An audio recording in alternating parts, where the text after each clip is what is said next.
The United States is definitely ahead in culture of innovation. If someone wants to accomplish great things, there is no better place than the US. If you had to buy a new plane every time you flew somewhere, it would be incredibly expensive. We could definitely make a flying car, but that's not the hard part.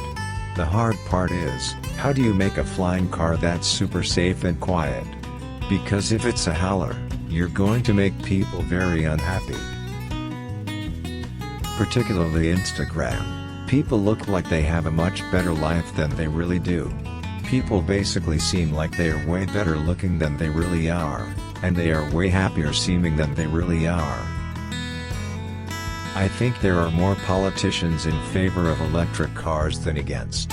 There are still some that are against, and I think the reasoning for that varies depending on the person, but in some cases, they just don't believe in climate change. They think oil will last forever.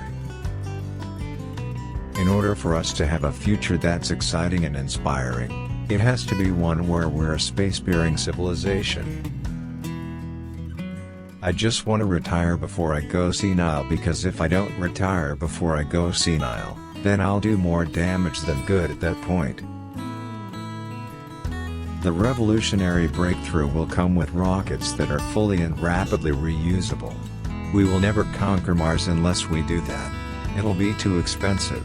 The American colonies would never have been pioneered if the ships that crossed the ocean hadn't been reusable. If anyone thinks they'd rather be in a different part of history, they're probably not a very good student of history. Life sucked in the old days. People knew very little, and you were likely to die at a young age of some horrible disease. You'd probably have no teeth by now. It would be particularly awful if you were a woman.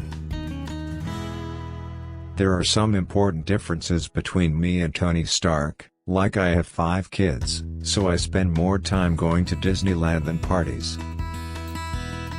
A battery by definition is a collection of cells. So the cell is a little can of chemicals.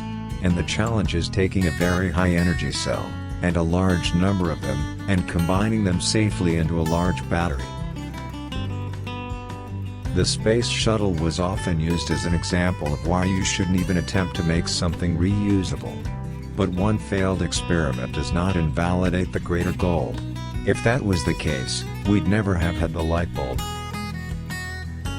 From an evolutionary standpoint, human consciousness has not been around very long. A little light just went on after 4.5 billion years. How often does that happen? Maybe it is quite rare. You need to live in a dome initially, but over time you could terraform Mars to look like Earth and eventually walk around outside without anything on. So it's a fixer-upper of a planet. Government isn't that good at rapid advancement of technology. It tends to be better at funding basic research. To have things take off, you've got to have commercial companies do it. There's no better place in the world for technology startups than Silicon Valley. There's such an incredible well of talent and capital and resources. The whole system is set up to foster the creation of new companies. Stationary storage will be as big as the car business long term. The growth rate will probably be several times what it is for the car business. If you look at our current technology level, something strange has to happen to civilizations, and I mean strange in a bad way. And it could be that there are a whole lot of dead, one-planet civilizations.